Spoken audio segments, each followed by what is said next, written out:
बोलो भारत माता की ಕಾಂಗ್ರೆಸ್ ಪಾರ್ಟಿ ಕಿ ಇವತ್ತಿನ ಹುಮ್ನಾಬಾದ್ ಪಟ್ಟಣದಲ್ಲಿ ಮೊನ್ನೆ ನಡೆದಂತ ಎಐಸಿಸಿ ಅಧ್ಯಕ್ಷರು ರಾಷ್ಟ್ರೀಯ ನಾಯಕರು ರಾಜ್ಯಸಭೆಯಲ್ಲಿ ವಿರೋಧ ಪಕ್ಷದ ನಾಯಕರಾಗಿರ್ತಕ್ಕಂಥ ಡಾಕ್ಟರ್ ಮಲ್ಲಿಕಾರ್ಜುನ್ ಖರ್ಗೆಜಿ ಅವರ ಉತ್ತರಾಖಂಡದ ಹಲ್ದವಾನಿಯಲ್ಲಿ ಬಹಿರಂಗ ಸಭೆ ನಡೆಸಿದ ವೇದಿಕೆಯಲ್ಲಿ ಈ ಕೋಮವಾದಿಗಳು ಶುದ್ಧೀಕರಣ ಮಾಡಿರ್ತಕ್ಕಂಥ ಅದರ ವಿರೋಧವಾಗಿ ಇವತ್ತು ಹುಮ್ನಾಬಾದ್ ಪಟ್ಟಣದಲ್ಲಿ ನಾವು ಬೃಹತ್ವಾದಂತಹ ರ್ಯಾಲಿ ನಮ್ಮ ಪಕ್ಷದ ವತಿಯಿಂದ ಇವತ್ತು ಹಮ್ಮಿಕೊಂಡಿದ್ದೀವಿ.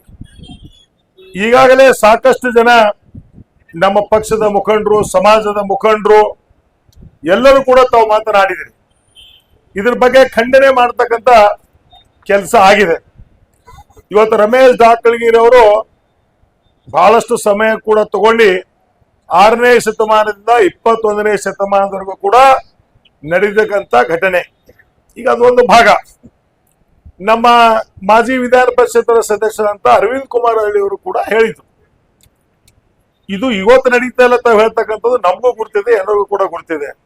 2014ರಿಂದ ಏನು ಪ್ರಾರಂಭ ಜಾಸ್ತಿ ಆಗಿದೆ ರಮೇಶ್ ಜಾರಕಿಹೊಳಿ ಅವರೇ, ಆ ಕಡೆ ನಮ್ಮ ಗಮನ ಸೆಳೀತಕ್ಕಂಥದ್ದು ಮಾಡಬೇಕಾಗಿದೆ ನಾವೆಲ್ಲ. ಇದು ಯಾವಾಗ್ಲೂ ಕೂಡ ಇದೆ. 2013ವರೆಗೆ ಏನಿತ್ತು, ಆಮ್ಯಾಗ 2014ರಲ್ಲಿ ದೇಶದಲ್ಲಿ ಭಾರತೀಯ ಜನತಾ ಪಕ್ಷ ಸರ್ಕಾರವನ್ನು ನಿರ್ಮಾಣ ಆಯಿತು. ಅಲ್ಲಿಂದ ಇಲ್ಲಿವರೆಗೆ ಇದು ಜಾಸ್ತಿ ಆಗ್ತಾ ಇದೆ. ಇದಕ್ಕೆಲ್ಲ ಇವತ್ತು ವಿಶ್ವಗುರು ಬಸವಣ್ಣನವರು ಕರ್ಮಭೂಮಿ ಬಸವ ಕಲ್ಯಾಣ ಅವ್ರು ಏನ್ ಹೇಳಿದಾರೆ, ಯಾವುದೇ ಜಾತಿ ಮತ ಭೇದ ಇಲ್ಲ, ಈ ಜಾತಿ ಏನಿದೆ ಅಂತ ಒಂದು ಗಂಡು ಒಂದು ಹೆಣ್ಣು, ಎರಡೇ ಎರಡು ಜಾತಿ ಅಂತ ವಿಶ್ವಗುರು ಬಸವಣ್ಣನವರು 12ನೇ ಶತಮಾನದಲ್ಲಿ ಹೇಳಿದರು. ಇವತ್ತೆಲ್ಲ ನೆನೆಸ್ಕೋಬೇಕಾಗಿದೆ.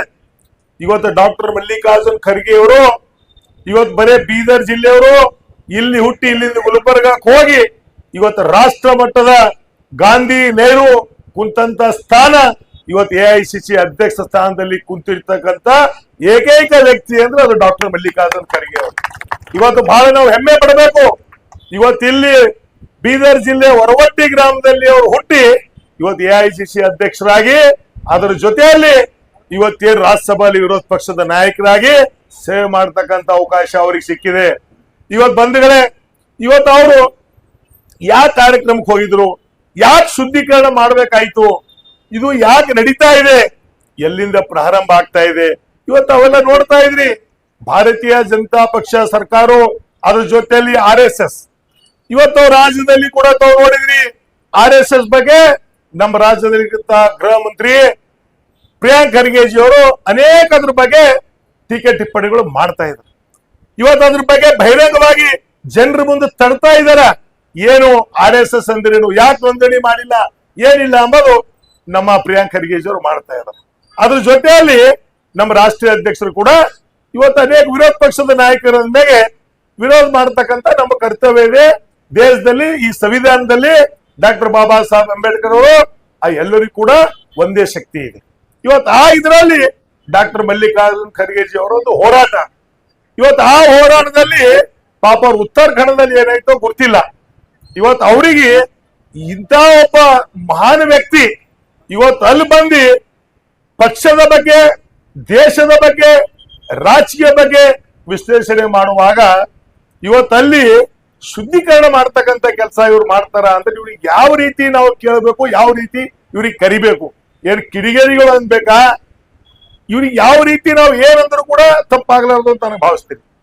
ಇವತ್ತು ಡಾಕ್ಟರ್ ಮಲ್ಲಿಕಾರ್ಜುನ್ ಖರ್ಗೆ ಅವರು ಅವ್ರ ಇಡೀ ಜೀವನ ದೇಶಕ್ಕಾಗಿ ಬಿಟ್ಟಿದ್ದಾರೆ. ತಾವು ನೋಡಿ, 50 ವರ್ಷ ರಾಜಕೀಯ ಜೀವನದಲ್ಲಿ ಇವತ್ತು 11 ಬಾರಿ ವಿಧಾನಸಭೆ ಸದಸ್ಯರಾಗಿ ಕರ್ನಾಟಕ ರಾಜ್ಯದಲ್ಲಿ ಅನೇಕ ಸಚಿವ ಸ್ಥಾನ, ಅನೇಕ ಖಾತೆಗಳು ಅವರು ಕಾರ್ಯನಿರ್ವಹಣೆ ಮಾಡಿರ್ತಕ್ಕಂಥ ಕೀರ್ತಿ ಡಾಕ್ಟರ್ ಮಲ್ಲಿಕಾರ್ಜುನ್ ಖರ್ಗೆಜಿ ಅವರಿಗೆ.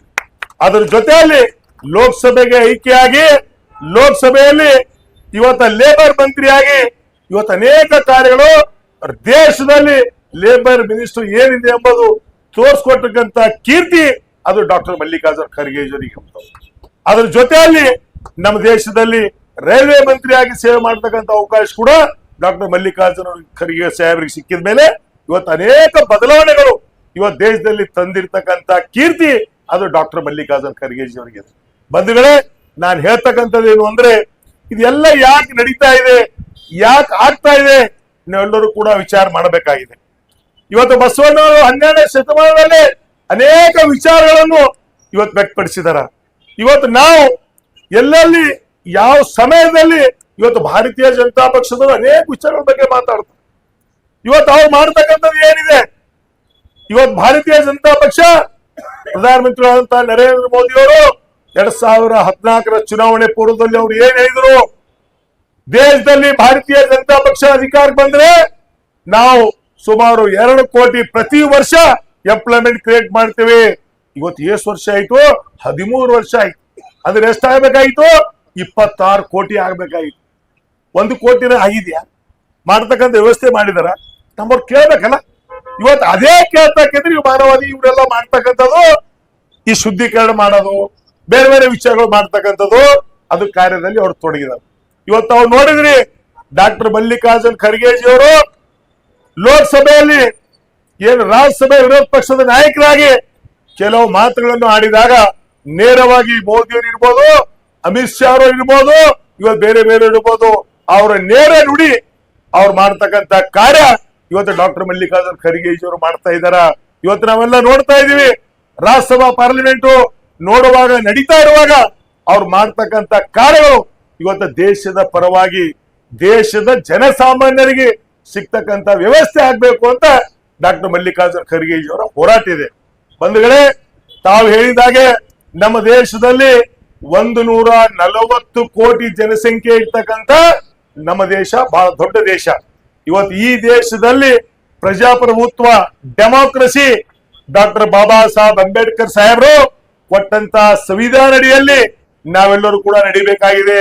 ಈ ಸಂವಿಧಾನ ಯಾವುದೇ ಒಂದು ಜಾತಿ, ಯಾವುದೇ ಒಂದು ಸಮಾಜಕ್ಕೆ ಸ್ಥಿಮಿತ ಆಗಿರ್ತಕ್ಕಂಥದ್ದಲ್ಲ. ಡಾಕ್ಟರ್ ಬಾಬಾ ಸಾಹೇಬ್ ಅಂಬೇಡ್ಕರ್ ಸಾಹೇಬರು ಕೊಟ್ಟಂತ ಸಂವಿಧಾನ ನಾವೆಲ್ಲರೂ ಪಾಲನೆ ಮಾಡ್ತಕ್ಕಂಥದ್ದು. 140 ಕೋಟಿ ಜನ ಮಾಡ್ತಕ್ಕಂಥದ್ದು ಈ ಒಂದು ಸಂವಿಧಾನ ಇದೆ. ಇವತ್ತ ಇವ್ರು ಬರೀ ಪಾರ್ಲಿಮೆಂಟ್ ದಲ್ಲಿ ಸಂವಿಧಾನ ತಂದಿ ಅದಕ್ಕೆ ಇಕ್ಕಿ ಭಾರತೀಯ ಜನತಾ ಪಕ್ಷದವ್ರು ಪೂಜೆ ಮಾಡುದು ಅಷ್ಟೇ. ಅದ್ರ ಒಳಗೆ ಏನಿದೆ ಅಂತ ಅವ್ರು ನೋಡಿಲ್ಲ. ಸಂವಿಧಾನ ಒಳಗಡೆ ಇಲ್ಲೇ ರಾಜ್ಯದಲ್ಲಿ ಇರ್ತಕ್ಕಂಥ ಭಾರತೀಯ ಜನತಾ ಪಕ್ಷದ ಲೋಕಸಭಾ ಸದಸ್ಯರು ಹೇಳ್ತಾ ಇದ್ರು, ನಾವು ಬರ್ತಕ್ಕಂಥ ಮುಂದೆ ಅಧಿಕಾರಕ್ಕೆ ಬಂದೇವು ಅಂದ್ರೆ ನಾವು ಸಂವಿಧಾನ ಬದಲಾವಣೆ ಮಾಡ್ತಕ್ಕಂಥ ಕೀರ್ತಿ ಅದು ಯಾರಿಗಾದ್ರೂ ಇದೆ ಅಂದ್ರೆ ಅದು ಭಾರತೀಯ ಜನತಾ ಪಕ್ಷದ. ಇವತ್ತು ಬಂಧುಗಳೇ, ತಾವೆಲ್ಲ ವಿಚಾರ ಮಾಡಬೇಕಾಗಿದೆ. ನಾನು ನಿನ್ನೆ ಒಂದು ಗ್ರಂಥ ಬಿಡುಗಡೆ ಕಾರ್ಯಕ್ರಮ ಇತ್ತು. ಡಾಕ್ಟರ್ ಮಲ್ಲಿಕಾರ್ಜುನ್ ಖರ್ಗೆ ಅವರ 50 ವರ್ಷ ಅವರ ಇಡೀ ಜೀವನದಲ್ಲಿ ಮಾಡಿರ್ತಕ್ಕಂಥ ಕಾರ್ಯ ಬಗ್ಗೆ ಒಂದು ನಿನ್ನೆ ಪ್ರಕಾಶ್ ರಾಯ್ ಅವರು ಇವತ್ತು ಬಂದು ಅಲ್ಲಿ ಒಂದು ಬುಕ್ ಬಿಡುಗಡೆ ಕಾರ್ಯ ನಾನು ಗುಲ್ಬರ್ಗದಲ್ಲಿ ಹೋಗಿದೆ. ಖರ್ಗೆ ಸಾಹೇಬ್ರವ್ರು ಹೇಳ್ತಾ ಇದ್ರು, ಇವರೆಲ್ಲ ಏನ್ ಮಾಡ್ತಾ ಇದಾರ, ಇದು ಬರೀ ನಂದು ಒಬ್ಬನ ಸಲುವಾಗಲ್ಲ, ಇಡೀ ದೇಶಕ್ಕೆ ಕಪ್ಪು ಸುಕ್ಕೆ ಬರ್ತಕ್ಕಂಥ ಕೆಲಸ ಯಾರಾದ್ರೂ ಮಾಡ್ತಾ ಇದ್ದಾರ ಅಂದ್ರೆ RSS ದವರು, ಭಾರತೀಯ ಜನತಾ ಪಕ್ಷದವರು ಮಾಡ್ತಾ ಇದ್ದಾರ. ಅದಕ್ಕೆ ಬಂಧುಗಳೇ, ತಾವೆಲ್ಲರೂ ಕೂಡ ಈ ಒಂದು ಹೋರಾಟ ಇವತ್ತು ನಾವು ಯಾಕೆ ಮಾಡ್ತಾ ಇದೀವಿ, ಇವತ್ತ ಏನಾಗಿದೆ ಇಂಥದಕ್ಕೆಲ್ಲ ಕೂಡ ಅವಕಾಶ ಸಿಗಬಾರದು. ಇವತ್ತು ಉತ್ತರಾಖಂಡ ಸರ್ಕಾರ ಬಗ್ಗೆ ನಾವು ಇವತ್ತು ಏನಾಗಿದೆ, ಇವತ್ತು ಉತ್ತರಾಖಂಡದಲ್ಲಿ ಅಲ್ಲಿ ಮುಖ್ಯಮಂತ್ರಿ ಇರ್ಬೋದು, ಯಾಕಂದ್ರೆ ಬರ್ತಕ್ಕಂಥ ಕೆಲವೇ ದಿನದಲ್ಲಿ ಅಲ್ಲೆಲ್ಲ ಚುನಾವಣೆ ಇದೆ. ಆ ಚುನಾವಣೆ ಬಂದಾಗ ಸಂದರ್ಭದಾಗ ಒಂದೊಂದು ವಿಚಾರಗಳು ಭಾರತೀಯ ಜನತಾ ಪಕ್ಷದವರು ಇದು ಮಾಡ್ತಕ್ಕಂಥದ್ದು ಮಾಮೂಲಿ ಇದೆ. ರಮೇಶ್ ಅವರೇ, ಯಾವಾಗ ಚುನಾವಣೆಗಳು ಬರ್ತಾವ, ವಿಧಾನಸಭೆ ಚುನಾವಣೆ ಮತ್ತು ವಿಶೇಷವಾಗಿ ಲೋಕಸಭೆ ಚುನಾವಣೆ ಬಂದಾಗ ಪಾಕಿಸ್ತಾನ ಇಂಡಿಯಾ ವಾರ ತರ್ತಾರ, ಪಾಕಿಸ್ತಾನ ಬಗ್ಗೆ ಅವಹೇಳನಕಾರಿ ಮಾಡ್ತಾರ, ಅದು ಅವಾಗಷ್ಟೇ. ಮತ್ತು ಚುನಾವಣೆ ಮುಗೀತು ಅಂದ್ರೆ ಮುಗೀತು. ಈಗ ಜಮ್ಮು ಅಂಡ್ ಕಾಶ್ಮೀರ್ ಬೇರೆ ಬೇರೆ ವಿಚಾರಗಳು ವ್ಯಕ್ತಪಡಿಸ್ತಕ್ಕಂಥ ಭಾರತೀಯ ಜನತಾ ಪಕ್ಷದ ಇವತ್ತು ಅವ್ರು ಏನ್ ಹೇಳಿದಾರ, ಒಂದಾದ್ರೂ ಕೆಲಸ ಮಾಡಿದಾರ? ಪಾಪ ಹಿಂದೆ ಹೇಳ್ತಾ ಇದ್ರು 14ರ ಚುನಾವಣೆಯಲ್ಲಿ ನಾವು ಬರ್ತಕ್ಕಂಥ ದಿನದಲ್ಲಿ ನೀವು ಏನು ಯಾರು ರೈತರಿದ್ದಾರ, ಯಾರು ಜನ ಇದ್ದಾರ, ಇವತ್ತು ಒಬ್ಬರೊಬ್ಬರ ಅಕೌಂಟಿಗೆ 15 ಲಕ್ಷ ರೂಪಾಯಿ ನಾವು ಹಾಕ್ತಿವಿ ಅಂತ. ಎಲ್ಲ 15 ಲಕ್ಷ ಹಾಕಿದ್ರೋ ಗುರ್ತಿಲ್ಲಪ್ಪ, ಅದು ಯಾರಿಗ್ ಬಂತೋ ಯಾರಿಗ್ ಹೋಯ್ತೋ, ಇಲ್ಲಿವರೆಗೆ 15 ಪೈಸೆನೂ ಕೂಡ ಯಾರಿಗ್ ಬರ್ತಕ್ಕಂಥ ಕೆಲಸ ಆಗಿದೆ. ಬಂಧುಗಳೇ, ನೀವೆಲ್ಲ ವಿಚಾರ ಮಾಡಿ.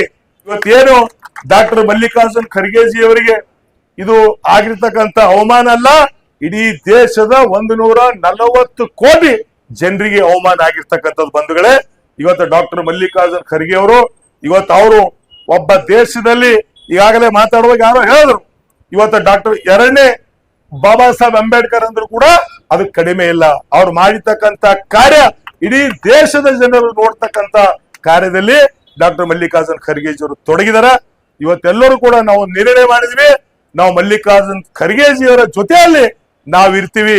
ಇವತ್ತು ಸಾಹೇಬರು ಈ ಎಲ್ಲಿವರೆಗೆ ನ್ಯಾಯ ಸಿಗಲು ಅಲ್ಲಿವರೆಗೆ ನಮ್ಮ ಹೋರಾಟ. ಇದು ಬರೇ ಬೀದರ್ ಜಿಲ್ಲೆ ಇಲ್ಲ, ಇಡೀ ರಾಜ್ಯ ಮಟ್ಟದಲ್ಲಿ ಇದಕ್ಕೆ ಆದಂತ ಒಂದು ಕಾರ್ಯಕ್ರಮ ನಡೀತಾ ಇದೆ. ಅದಕ್ಕೆ ಬಂಧುಗಳೇ, ತಾವೆಲ್ಲರೂ ಕೂಡ ನಿನ್ನೆ ಕೂಡ ನಮ್ಮ ಪಕ್ಷದ ಅಧ್ಯಕ್ಷರಾದಂತ ಹರಿಪ್ರಸಾದ್ ಅವರು ಕೂಡ ಬಂದಿದ್ರು. ಅದರ ಜೊತೆಯಲ್ಲಿ ನೀರಾವರಿ ಸಚಿವರಾದಂತ ಅಜಯ್ ಸಿಂಗ್ದವರು ಕೂಡ ಬಂದಿದ್ರು. ಇವತ್ತು ಕೂಡ ಇವತ್ತೇನು ಪ್ರತಿಭಟನೆ ಮಾಡ್ಬೇಕು ಅಂದಾಗ ತಾವೆಲ್ಲ ತಮ್ಮ ಕಾರ್ಯಗಳನ್ನು ಬಿಟ್ಟು ಇವತ್ತೇನು ಪಕ್ಷದ ವತಿಯಿಂದ ಕರೆ ಕೊಟ್ಟಿದ್ದಾಗ ತಾವೆಲ್ಲರೂ ಕೂಡ ಬಂದಿದ್ರಿ. ತಮಗೆಲ್ಲರೂ ಕೂಡ ನನ್ನ ಪರವಾಗಿ ಕೂಡ ನಿಮಗೆಲ್ಲರಿಗೂ ಅಭಿನಂದನೆ ಸಲ್ಲಿಸ್ತೀನಿ. ಮುಂದೆ ಬರ್ತಕ್ಕಂಥ ದಿನದಲ್ಲಿ ಬಹಳ ದೊಡ್ಡ ಹೋರಾಟ ಹುಮ್ನಾಬಾದ್ದಿಂದ ಪ್ರಾರಂಭ ಆಗ್ತಕ್ಕಂಥದ್ದಿದೆ. ನಿಮ್ಮೆಲ್ಲರ ಸಹಕಾರ, ನಿಮ್ಮೆಲ್ಲರ ಸಹಾಯ ಇರ್ಲಿ ಅಂತ ಹೇಳಿ ನಾನು 4 ಮಾತಿಗೆ ವಿರಾಮ ಕೊಡ್ತೀನಿ. ಜೈ ಹಿಂದ್, ಜೈ ಕರ್ನಾಟಕ, ಜೈ ಕಾಂಗ್ರೆಸ್, ಜೈ